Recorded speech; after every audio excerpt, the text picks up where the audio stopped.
दो ही चरण संसार सागर से पार कर सकते हैं, एक नारायण का और एक नारायण के, माने एक भगवान का एक भगवान के भक्त का।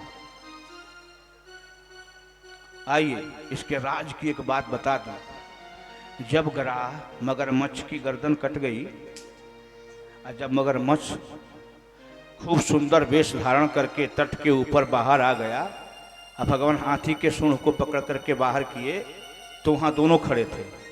जो हाथी को डुबा रहा था वो भी, और जो डूब रहा था हाथी वो भी। दोनों में अंतर क्या था?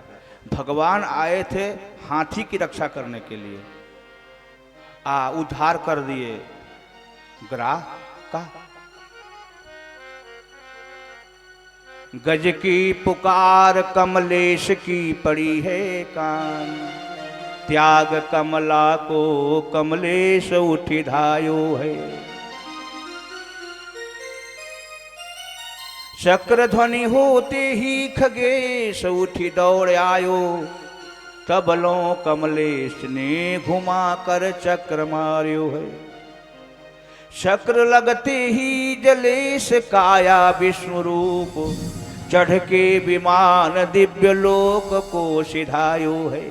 समझ में न आयो ऐसो न्याय क्या कियो है मीत, गज को उबार्यो है कि ग्राह को ही तार्यो है।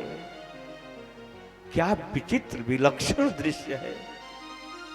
समझ में नहीं आ रहा है कि अपने भक्त गज के दुश्मन को ये बैकुंठ भेजने के लिए आए हैं कि गज की रक्षा करने के लिए। दुश्मन तो सीधे बैकुंठ में जा रहा है और गज तो हाथी का हाथी रह गया। भगवान से हम लोगों ने पूछा, साधुओं ने पूछा, भगवान बोले भाई देखो, ग्राह जो है वो पापात्मा हो ही नहीं सकता। जो हमारी भक्त के चरण को अपने मुंह से पकड़ करके जीभ से चाट रहा है, वह तो हमारे भक्त का भक्त होने से मुझको ज्यादा प्रिय हो गया। ग्राह तो गज के चरण को पकड़ करके अपनी जीभ से चाट रहा था।